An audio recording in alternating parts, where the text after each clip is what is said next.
Hi, it's me again with Corel tips and tricks. Kind of a cool, in a way, interlocking pattern. And if you'll take a screenshot of that right there, that's what you need. So what we're going to do, we're going to take a rectangle, and with our ratio unlocked up here, we're going to round off the right two corners. And we could do it two ways. We could use the corners, or we could turn it into a curve. This is probably a little bit less. We hold down the control button. Tell you what, you don't want to convert it to a curve. I don't ever do that. So you don't really have much control. You can go to the midpoint. So you do have that control. And you got that shape. Now we're going to take this shape and we're going to go to effect and we're going to go to contour. I'm going to contour 1 inch.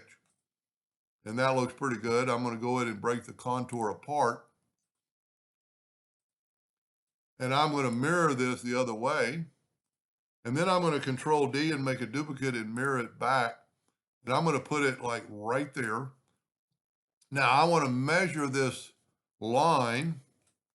So I'm going to take the parallel dimension tool and take it right there and right there. So we're at, should be 1 inch. And it is. So I want to, I don't know why that does that sometimes.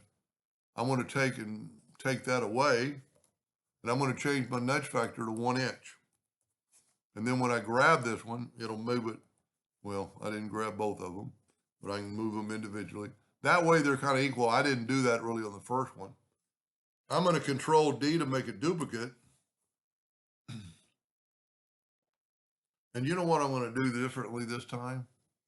I'm going to turn them into a 16-point line. I'm going to go to object and see can't convert it to an object because they're kind of grouped together. So I forgot a step. I'm going to go to object group and ungroup. And then I can select both these, go up to object, convert the outline to an object. And I'm going to left click, right click. And that way I've got that line. Now I'm going to group it together. I'm going to hit P. I'm going to control D and make a duplicate. And I'm going to rotate it 90 degrees. I could actually make it let's make it a little shorter. And then get rid of this one. Hit this and hit P. Control D and make a duplicate and rotate it 90 degrees. That looks maybe a little bit better. And then because we're working in the center of the page, it's going to make it a lot easier.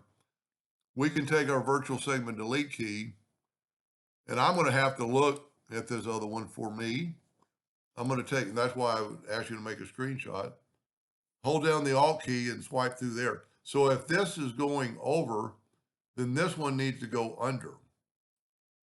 And if that one's going under, then this one needs to go, or if that one's going over, this one needs to go under. And then we're going to go to here. Now, because we're working in the center of the page, I'm going to go ahead and group this together. Control G so I can move it out of the way. And I'm going to use the blue smart fill because it's kind of easy to see. And I'm going to fill in all these parts. And I think that's all I have to do. Now, because it's grouped, I can move this out of the way. I think my line's a little bit too thick, but that's fine. I'm going to go ahead and weld this. Control D, alternate C to have it rotate from the center. And I'm going to rotate it 90 degrees. And then Control D, and you already got it. That's how fast and easy. Because you only have to cut the lines away from one. I'm going to go ahead and make it that yellow so it'll show up on your screen a little bit better. And then I'm going to grab it all, put a black box around it. I'm going to object order backup page. And I'm going to probably make a second video and put our lines a little bit closer, if at all, and then maybe use the